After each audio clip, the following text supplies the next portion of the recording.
இது யாருக்கு ஆதரவு? அப்படின்னா நான் அரசியலை விட்டு விலகி ரொம்ப நாள் ஆச்சு. இப்போ திரும்பவும் இரட்டை இலை சின்னத்திற்காக வந்து போட்டி நடக்கிற மாதிரி இருக்கு மேடம். ஓபிஎஸ் அணி இபிஎஸ் அணி, இதை எப்படி பார்க்குறீங்க மேடம்? விளையாட்டா பார்க்குறேன், பிளே கிரவுண்ட் மாதிரி ஆயிடுச்சு. இப்போ இரட்டையில ஏடிஎம்கே வந்து எடப்பாடி இருக்கிறது நல்லதுன்னு நினைக்கிறீங்களா? எனக்கு இதில் கருத்து ஒன்றும் பெருசாக இல்லை சொல்கிறது. ஆனால் இது ஒரு விளையாட்டு மாதிரி இருக்கு அவங்களுக்கு. மாற்றி மாற்றி எனக்கு உனக்குன்னு போட்டி போடுறோம். நாடாளுமன்ற தேர்தலில் ஏடிஎம்கே 47 வெற்றி பெறும்னு நினைக்கிறீங்களா?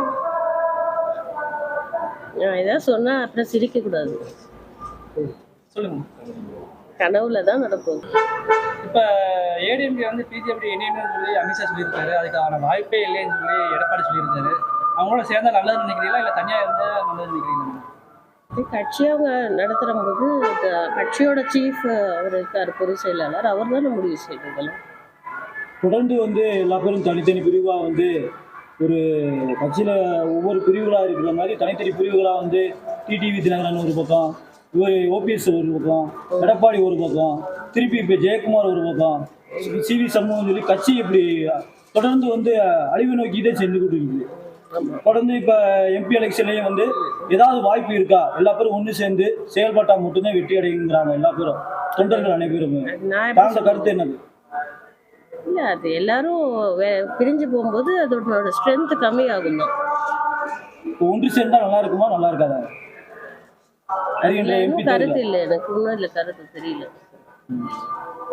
இது இப்போ சேர்ந்தாலும் திருப்பி இதுதான் நடக்கும். தோல்விதான் நினைக்கிறேன். அது மக்கள் தானே முடிவு செய்யணும். நான் சொல்றதுக்கு என்ன இருக்கு? 47 ஏடிஎம்கே வந்து வெற்றி பெறுறது கனவு தான் நடக்கும்.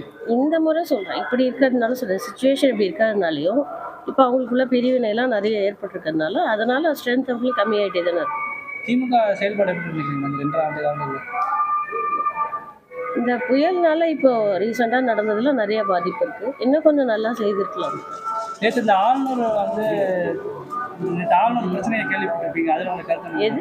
நேற்று இந்த சட்டசபை கூட்டத்தில் எது ஆளுநர், அது வந்து ஒரு தவறான செயலாக தான் நான் நினைக்கிறேன். ஆளுநர் பர்சனலாக கேட்டிங்கன்னா அப்படிதான் சொல்லுவேன். இல்லை ஆளுநர் செய்து தவறு நினைக்கிறீங்களா? இல்லை இல்லை, ரெண்டு பக்கமும் பார்க்கணும், ஜஸ்டிஃபைடாக பார்க்கணும், ரெண்டு சைடு பார்க்கணும். நான் முழுமையாக அது விவரம் தெரியல எனக்கு, நான் இந்த ட்ராவலிங்கில் அதனால் முழுமையாக அந்த செய்தியை பார்க்கல.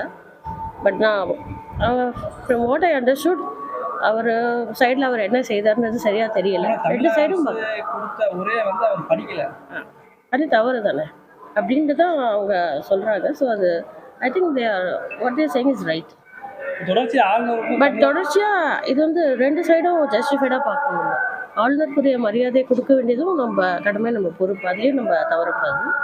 பர்சனல் இன்டென்ஷன்ஸ்க்காக ஒரு ஆளுநரை நம்ம தாக்கி பேசுகிறதோ இல்லை அவரை தாக்கி பேசுகிறதோ அது சரியான ஜனநாயக முறையில் அது சரியான என்னோட வியூவில் நான் அப்படி பார்க்க மாட்டேன். இப்போ ஆளுநருக்கும் தமிழக அரசு தொடர்ந்து பிரச்சனை ஏற்பட்டு இதனால் தமிழக மக்களுக்கு நல்லது நினைக்கிறீங்களா கெட்டது நினைக்கிறீங்களா? இல்லை, இதை பொறுத்த வரைக்கும் இது வந்து கம்ப்ளீட்லி பியூரோக்ரஸி அண்ட் கவர்மெண்ட் ரெண்டு சைடு பார்க்கணும். பியூரோக்ரஸி இஸ் அப்பாயிண்டட் ஆளுநர், இதில் கவர்மெண்ட் வந்து மக்களால் தேர்ந்தெடுக்கப்பட்ட ஒரு சக்தி, ஒரு ஆட்சி. ஸோ அவங்களுக்குள்ள ஒரு கருத்து வேறுபாடு இல்லாமல் ஸ்மூத்தாக இது வரைக்கும் அப்படி இப்படி ஒரு சுச்சுவேஷன் தமிழ்நாட்டில் இருந்ததே இல்லை. மற்ற ஸ்டேட்டில் எதுக்காக தெரியல. அப்படி இருக்கிறது நல்லதில்லைன்னு நான் நினைக்கிறேன். இப்போ அந்த புயல் பாதிப்பில் வந்து மத்திய அரசு பணம் கொடுக்கல அப்படின்னு சொல்லி தமிழக அரசு ஃபேக்ட் இஸ், இந்த அரசாங்கத்தோட குற்றச்சாட்டு என்னன்னா கவர்னரோட இன்டர்ஃபியரன்ஸ் இருக்கிறது அவங்க சொல்கிறாங்க. ஸோ ஜஸ்டிஃபைடாக இதை பார்க்கணும், ரெண்டு சைடும் பேலன்ஸ்டாகவும். கவர்னர் அவரோட பணியை மட்டுமே அவர் செய்யணும், அரசாங்கம் அவங்க பணியில் அவங்க சரிவர அவங்க செய்யணும். அப்படிதான் நான் நினைக்கிறேன். செய்திகளை உடனுக்குடனும் துல்லியமாகவும் தெரிந்து கொள்ள சப்ஸ்கிரைப் பண்ணுங்க.